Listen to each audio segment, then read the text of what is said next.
السلام عليكم ومرحبا بكم في القناه ديالي. اليوم جبت لكم واحد الوصفه مغذيه وسريعه. وصفتنا اليوم هي سلطه ديال لافوكا بالطماطم مطيشه او البيض مسلوق. وغادي نحتاجو في هذه الوصفه نحتاجو بيضه مسلوقه، غادي نحتاجو شويه ديال الخس، غنحتاجو حبه لافوكا، غنحتاجو شويه د الحامض، غنحتاجو شويه د البصله، ممكن استخدام البصله الطريه ولا اي بصله عندنا.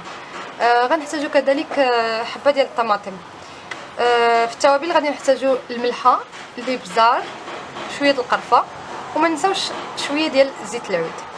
غادي نخلطوا المقادير ديالنا كلها ما عدا التوابل والحامض والبيض المسلوق، ثم كنصايبوا التتبيله ديالنا وكنسقيو بها الخضره ديالنا. من بعد ما خلطنا الطماطم ديالنا والافوكا والبصله كنصبوها في الاناء اللي غادي نقدموها فيه، اللي ديجا وضعنا فيه الخس، وكنصاوبوا التتبيله ديالنا ولا الصلصه ديالنا اللي غادي نخويوها. التتبيله انا درت شويه ديال الابزار، غادي نزيد شويه ديال الملح حسب الذوق،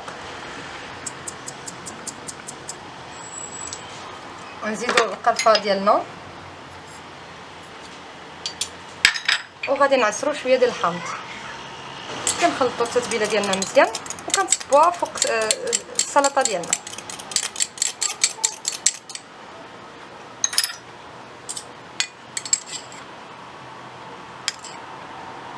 وفي الاخير كنزينوها بقطع ديال البيض المسلوق اللي مقطع.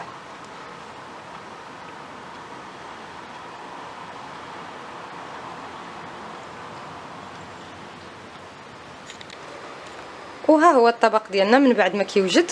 كنزينوه كذلك بالزيتون الا بغينا، كيشكل اضافه زوينه.